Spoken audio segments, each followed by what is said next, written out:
चारवाकों ने जीवन के केंद्र में व्यक्ति की आज़ादी, उनकी गरिमा और उसके दैहिक यानी भौतिक जरूरतों का स्थान दिया। इसके पूर्व जीवन के केंद्र में व्यक्ति न होकर धर्म था, परलोक था। व्यक्ति अपने जन्म से लेकर मृत्यु तक धार्मिक कर्मकांड या नैतिक वचनों का दास था। चारवाक ने इसी का विरोध किया। चारवाकों ने कहा कि किसी स्वर्ग नरक के चक्कर में मत पड़ो, यह धरती स्वयं में स्वर्ग है। सुखों का भोग करो, आनंद का स्वागत करो, जीवन का उत्सव मनाओ। किसी परलोक या मोक्ष के चक्कर में संसार को छोड़कर भागो मत, संसार को भोगो। चारवाक दर्शन ने पलायन का विरोध किया। इस लौकिक जीवन या सांसारिक जीवन को महत्व देने के कारण चारवाक को लोकायत दर्शन भी कहा गया है। चारवाक ने कहा कि किसी स्वर्ग नरक के चक्कर में ना पड़ो, इस धरती को ही स्वर्ग बना दो और अपनी देह अपने सुख के लिए जियो। ये एक ऐसी अवधारणा थी जो भारतीय समाज के लिए बहुत अस्वीकार्य अवधारणा थी। क्या ईश्वर और आत्मा, स्वर्ग और नरक महज कोरे शब्द हैं? क्या इनका कोई अस्तित्व नहीं है? क्या धर्म एक व्यापार है? क्या चालाक ब्राह्मणों और पुरोहितों ने इन शब्दों की रचना गरीबों को बेवकूफ बनाने, ठगने और अमीरों से धन लूटने के लिए की है? जब मृत्यु के पंजों से कोई नहीं बच सकता है और अगर एक बार ये शरीर नष्ट हो जाए तो सब खत्म हो जाता है, तो फिर इस तरह का व्यापार क्यों चल रहा है? इसलिए चारवाक ने कहा, जीवन का खूब आनंद लो, खूब मजे करो, कल मिलने वाले कबूतर के लिए आज का मोर मत छोड़ो। सच वह है जिसे हम प्रत्यक्ष देख और महसूस कर सकते हैं। नैतिकता भी एक मानव निर्मित व्यवस्था है। चारवाक कोई व्यक्ति नहीं थे, बल्कि एक दार्शनिक परंपरा रही है। यह एक वैचारिक परंपरा थी, या यह कह सकते हैं कि यह एक स्कूल ऑफ थॉट है, एक समृद्ध दार्शनिक परंपरा। अजीत केसकंबली, मक्खली गोसाल और कामसूत्र के रचयिता वात्स्यायन जैसे ऋषियों की परंपरा। भारत में चारवाक को लेकर एक गहरा आकर्षण रहा है, तो इस दर्शन से नफरत करने वालों की भी भारी तादाद रही है। इस परंपरा में ढेर सारे लोग हुए हैं जिन्होंने वैदिक परंपरा पर प्रश्न खड़ा किए हैं।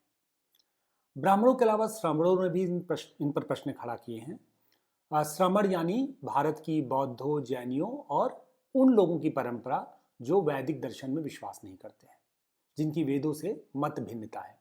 भारत में 6 आस्तिक दर्शन है और 3 नास्तिक दर्शन है। आस्तिक दर्शन यानी वो लोग जो वेदों की सत्ता में विश्वास करते हैं, वेदों पे आस्था रखते हैं और वेदों को एक तरह से प्रमाण के तौर पे स्वीकार करते हैं। और नास्तिक वो जो वेदों की सत्ता में विश्वास नहीं करते हैं और वेदों को प्रमाण के तौर पे विश्वास नहीं करते हैं। इस तरह भारत में 3 नास्तिक दर्शन हैं, जिनमें बौद्ध दर्शन, जैन दर्शन और चारवाक दर्शन है। लेकिन बौद्ध दर्शन और जैन दर्शन समग्र तौर पे वेदों की सत्ता में विश्वास ना करते हुए भी मोक्ष यानी मुक्ति पे यकीन करते हैं। इसके अलावा जैन दर्शन तो आत्मा में भी विश्वास करता है।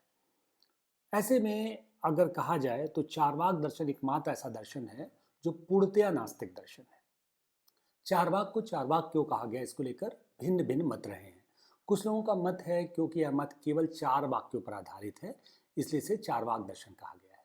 4 वाक्य यानी यावत् जियेत् सुखम जीवेत् दृढ़ं कृत्वा घृतं पीबेत् भस्मीभूतस्य देहस्य पुनरागमन कुतः। यानी इसका अर्थ ये है कि जब तक जियो सुख से जियो, कर्ज लेके घी पियो, और एक बार अगर ये शरीर नष्ट हो गया तो फिर दोबारा शरीर वापस नहीं आएगा। कुछ लोगों ने कहा कि चारवाक के ये जो विचार हैं वो इतने मधुर हैं, इतने मनहर हैं, इतने मन के रुचिकर हैं कि ये चारु वचन है। चारु वचन से ही चारुवाक से ही चारवाक शब्द की रचना हुई है, ऐसा माना जाता है। कहा जाता है कि देवताओं के गुरु बृहस्पति ने असुरों या दैत्यों के लिए इस दर्शन का प्रतिपादन किया। इसके पीछे का उद्देश्य यह था कि भोग विलास वाले इस दर्शन के प्रभाव से असुरों का नाश हो जाए, उनका पुरुषार्थ नष्ट हो जाए, उनका नैतिक जीवन नष्ट हो जाए। कुछ लोग कहते हैं क्योंकि यह दर्शन भोग विलास को प्रशंसित करता है और इसका जनक कोई राजा होगा। इस क्रम में राजा पयासी को भी इसका जनक माना जाता है। चारवाक को चारवाक क्यों कहा जाता है, इस पे अलग अलग विचार है। क्योंकि चारवाक साहित्य को या चारवाक से जुड़े हुए जो साहित्य हैं उन्हें नष्ट कर दिया गया, उन चारवाक पे स्पेसिफिक कोई ग्रंथ उपलब्ध नहीं है, तो चारवाक के बारे में हमें जो कुछ भी पता है वो चारवाक के आलोचकों द्वारा उपलब्ध रेफरेंसेस के आधार पे, संदर्भ के आधार पे पता है। चार्वाक की आलोचना में अलग-अलग जगहों पे, अलग-अलग पुस्तकों में, अलग-अलग साहित्य में संदर्भ मिलता है, जिसके आधार पे चार्वाक के बारे में एक मोटी-मोटी अवधारणा बनी है। चार्वाक ने समस्त अव्याकृत सवालों को खारिज किया, वो सवाल जिनका उत्तर किसी के पास नहीं है। चारवाक के जो भी विचार थे, वो उन्होंने एक तरह से जो भी ब्राह्मण परंपरा के लोग थे, वैदिक परंपरा के लोग थे, उनको चिढ़ा दिया। चारवाक ने तमाम जो तर्क दिए, उन्होंने कहा कि जिस तरह से चूना, कत्था, पान मिल के लालिमा आ जाती है, उसी तरह से 4 भूत मिलके चेतना का जन्म दे देते हैं। इसलिए चेतना को अलग से आधारित नहीं मानना चाहिए। इसी तरह से महाभारत में चारवाक का संदर्भ आता है, जहाँ युधिष्ठिर के राज्यारोहण के समय एक चारवाक की चर्चा होती है, जो चारवाक कहता है कि सामान्य तौर पे जो भी इस तरह के वैदिक मर्मज्ञ लोग हैं या उपनिषद और दार्शनिक भारतीय दार्शनिक परंपरा के मर्मज्ञ लोग हैं, वो लोगों का मानना है कि ये शरीर जो है प्राणवायु पे आधारित है। तो चारवाक कहते हैं कि आप एक बार तो कहते हैं कि शरीर प्राणवायु पर आधारित है, फिर आप कहते हैं कि आत्मा ही सब कुछ है, और तो फिर शरीर, और फिर कई बार आप शरीर की भी बात करते हैं। तो ये तीनों मिलके अगर हैं तो इसका मतलब शरीर में 3 चीज़ें हैं, प्राणवायु भी है, आत्मा भी है, शरीर भी है। इस तरह के जो सवाल हैं चारवाक के, वो ज़ाहिर सी बात है वैदिक परंपरा के या इस तरह के जो लोग थे, उनको बिल्कुल भी ये सवाल जच नहीं सकते थे। इसी तरह दूसरे संदर्भों में चारवाकों ने सवाल पूछा कि अगर मनुष्य आत्मा जो है वो नष्ट नहीं हो सकती है, वो अजर है, अमर है, तो किसी मनुष्य के किए गए अपराध के लिए आत्मा को सजा कैसे दी जा सकती है? जब शरीर ने कुछ किया ही नहीं, जो कुछ भी हो रहा है वो आत्मा कर रही है, तो फिर दंड शरीर को क्यों दिया जा रहा है? चारवाक के जो दूसरे तर्क थे, जिसमें चारवाक कहते हैं कि बलि या हवन की वेदी पे कुछ भी चढ़ाने से अगर वो ईश्वर तक पहुंच सकता है, तो या किसी पशु की बलि देने पे उसको मुक्ति मिल जाती है, तो अपने स्वजनों, बंधु बांधव या परिजनों की बलि क्यों नहीं दी जाती है? इसी तरह चारवाक का सवाल ये भी है कि अगर हवन में कोई चीज़ डाली जाती है और वो स्वर्ग में पहुंच जाती है या उनके बंधु बांधवों के पास पहुंच जाती है, तो निचले तल पे दिया गया भोजन ऊपरी तल पे क्यों नहीं पहुंच सकता? जब चारवाक ने मनुष्य के जीवन में देह को या व्यक्ति को स्थापित किया, तो उसका अर्थ ये था कि जीवन का उद्देश्य कोई संसार से परे किसी कोई स्वर्ग तक ना होके भौतिक जीवन का सुख है। ये एक सामान्य ऐसी अवधारणा है जिसपे आज का भौतिकवाद या सामान्य तौर पे हर व्यक्ति इस पे यकीन करता है। और चारवाक ने मनुष्य के जीवन की स्वाभाविकता को एक तरह से मुखर स्वर दिया। हम में से सभी अपने जीवन में सुख चाहते हैं। अपने जीवन में हमारी जो जो भी पूरा के पूरा सवेरे से शाम तक जो पूरी एक तरह से यात्रा है, वो सुखों के लिए है। उस चारवाक उसको थोड़े नग्न बोलते हैं और आलोचना के शिकार होते हैं। हर व्यक्ति अपने जीवन में सुखों की तलाश कर रहा है। गांव से गया हुआ व्यक्ति शहर जाके शहर से वापस इसलिए नहीं लौटना चाहता है क्योंकि शहर में मिलने वाला जो इलेक्ट्रिसिटी है, जो बिजली का बल्ब है, पंखा है और दूसरी चीज़ें हैं, वो उसको आकर्षित करती हैं और वो वापस अपने उस पुराने जीवन में वापस नहीं जाना चाहता है। मनुष्य जीवन की यात्रा में एक तरह से सुख उसके जीवन का केंद्र बिंदु रहा है।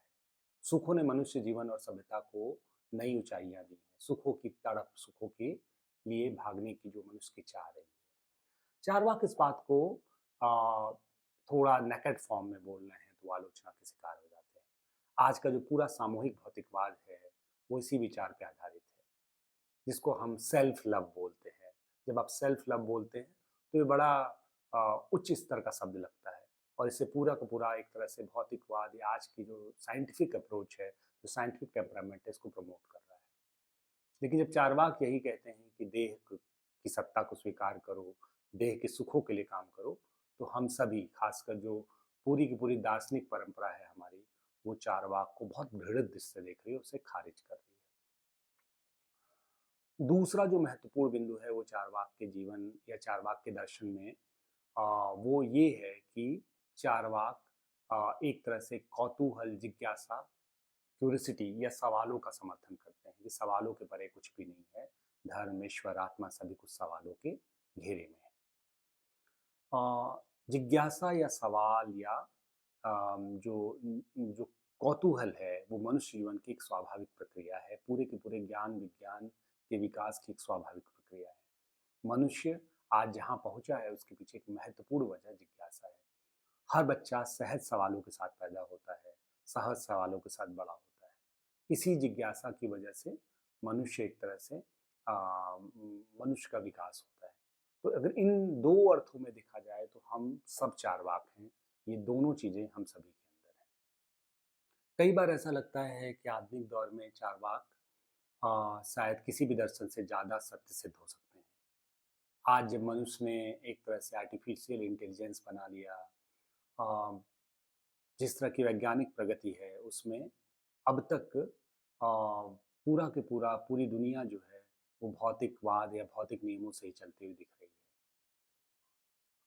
दुनिया में जितनी भी खोजें हो रही हैं उसमें भौतिकता के सिवाय किसी एक तरह से जो सुपरनेचुरल या कोई ऐसी बियॉन्ड मेटलिस्टिक चीज़ों का मिलना अभी तक संभव नहीं हो पाया है।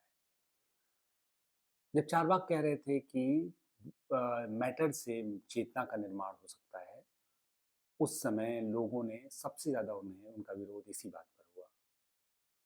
कई बार लगता है कि अगर चार्वाक परंपरा को भारत में इतने घृणित नहीं बनाया गया होता, उसको लेकर अगर एक सकारात्मक दृष्टि होता और उसकी स्वीकार्यता कुछ हद तक होती या उसके वैज्ञानिक पक्षों के बारे में विचार किया जाता, तो शायद हमारा समाज ज़्यादा वैज्ञानिक चेतना से भरा होता। ये एक पक्ष हो सकता है या एक दृष्टि हो सकती है जिस पर समझने की ज़रूरत है।